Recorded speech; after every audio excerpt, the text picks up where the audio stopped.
Welcome to Houston republic inter college online classes.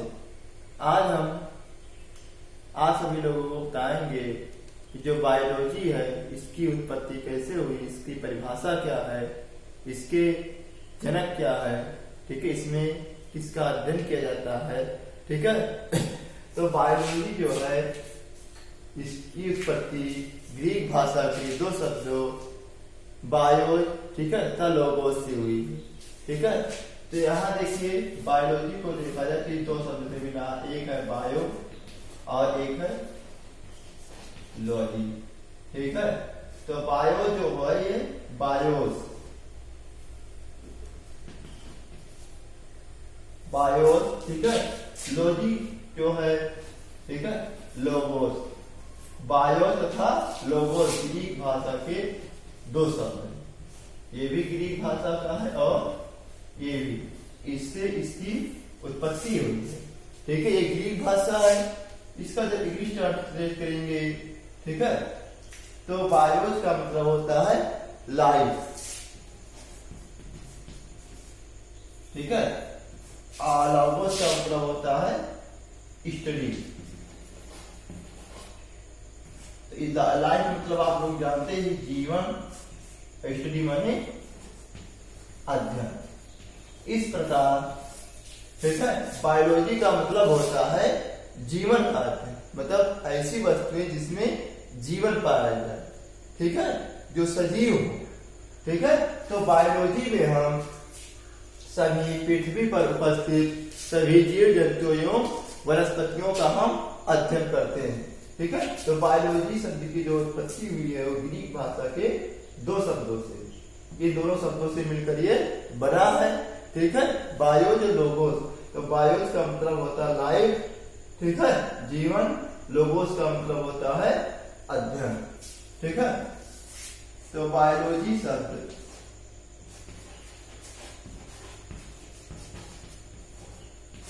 Greek भाषा के दो शब्दों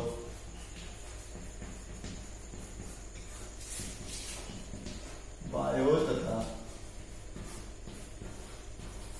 लोगोस से मिलकर बना है, ठीक है। और बायोज का अर्थ होता है, बायोज का अर्थ, ठीक है लाइफ। लाइफ का मतलब होता है जीवन। लोगोस का अर्थ है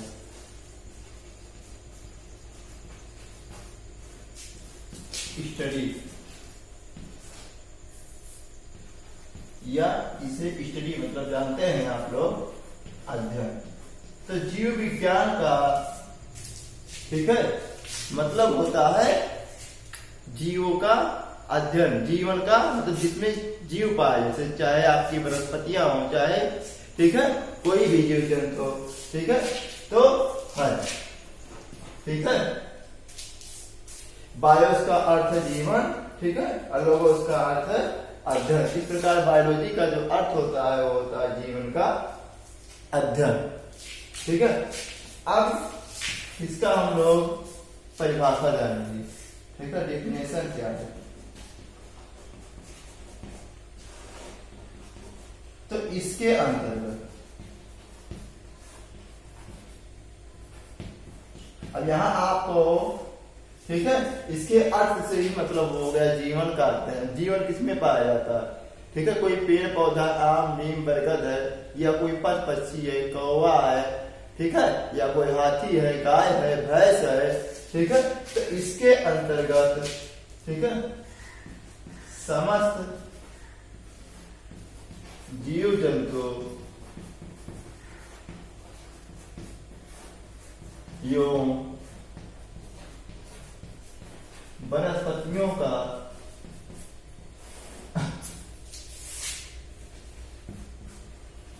अध्ययन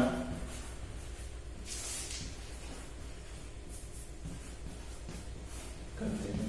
अब इसके अंतर्गत जितने भी वनस्पतियां हैं एवं पेड़ पौधे हैं उनका अध्ययन करते हैं। अब हम जानेंगे कि इसके जनक कौन है। ठीक है, तो इसके जो जनक है फादर ऑफ बायोलॉजी,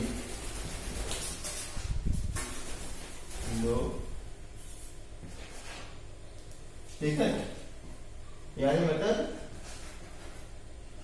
जीव विज्ञान के पिता या जनक वो है अरस्तु। अरस्तु को जीव विज्ञान का जनक कहा जाता है।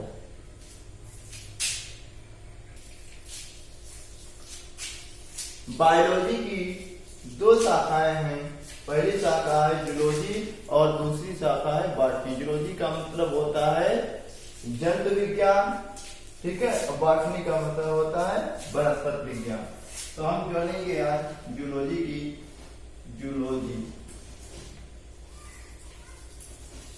तो जूलॉजी शब्द की जो उत्पत्ति हुई है, ठीक है, ग्रीक भाषा के दो शब्दों जून प्लस लोगोस से हुई, ठीक है, जो और ये इसको दो भागों में बांटेंगे तो जो प्लस लॉजी हो जाएगा।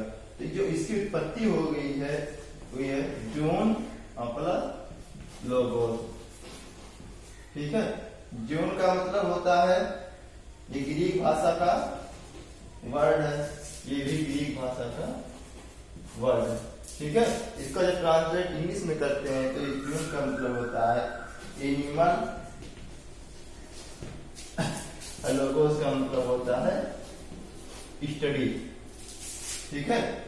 एनिमल मतलब होता है जंतु, ठीक है, और स्टडी मतलब होता है अध्ययन, ठीक है। इस प्रकार से जूलॉजी का मतलब होता है जंतुओं का अध्ययन, ठीक है। यहाँ जूलॉजी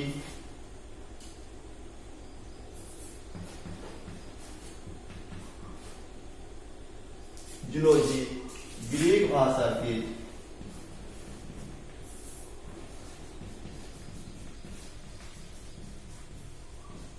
दो शब्दों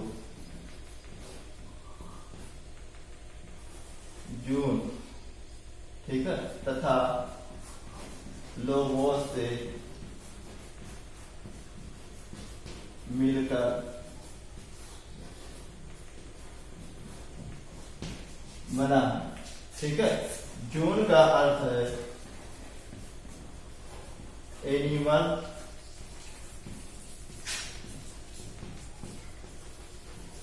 मतलब जंतु, तथा लोगोस का अर्थ है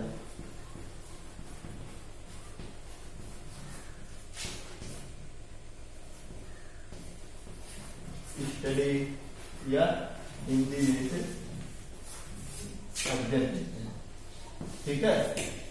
तो इसमें समस्त जंतुओं का अध्ययन किया जाता है, ठीक है। अब जानेंगे इसका हम परिभाषा, ठीक है।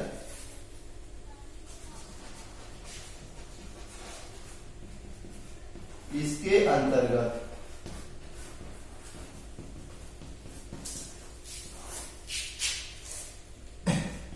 समस्त, ठीक है, जंतुओं का अध्ययन किया जाता है,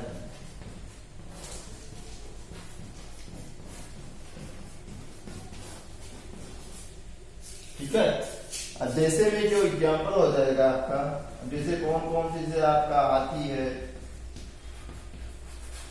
गाय है, मनुष्य है, आदि,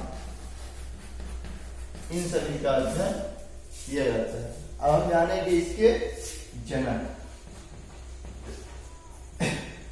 जूलॉजी के जनक हैं आपके अरस्तु।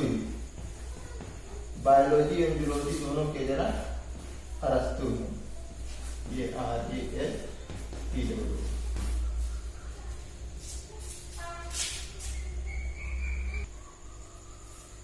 अब हम जानेंगे बॉटनी क्या है।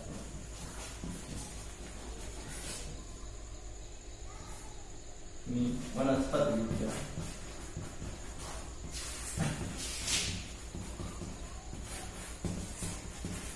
बॉटनी शब्द की उत्पत्ति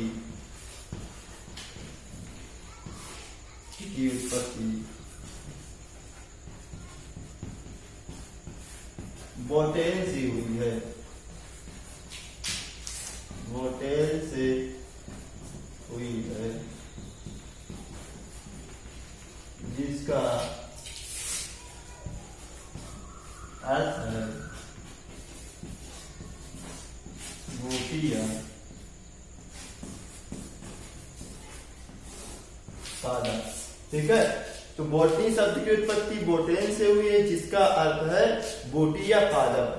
अब बूटी या पादप मतलब कि समस्त जो वनस्पतियां हैं, पेड़ पौधे हैं, ठीक है, इसमें क्या है, समस्त बूटी या पादप आ जाएगा। ठीक है, तो इसका परिभाषा हो जाएगा, इसके अंतर्गत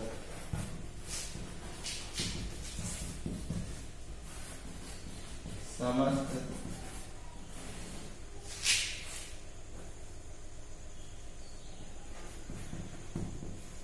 पेड़ पौधों,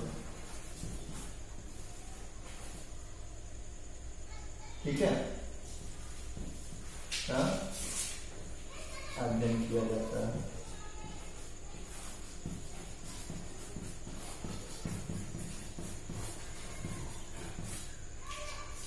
ठीक है, अब इसमें जो आपका उदाहरण में हो जाएगा, जैसे आपका नीम, पीपल,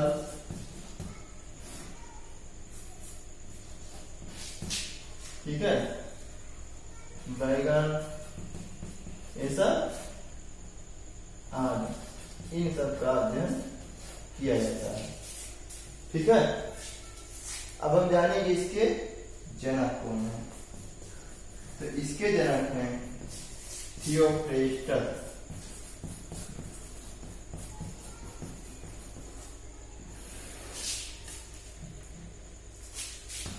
THEOFRASTUS,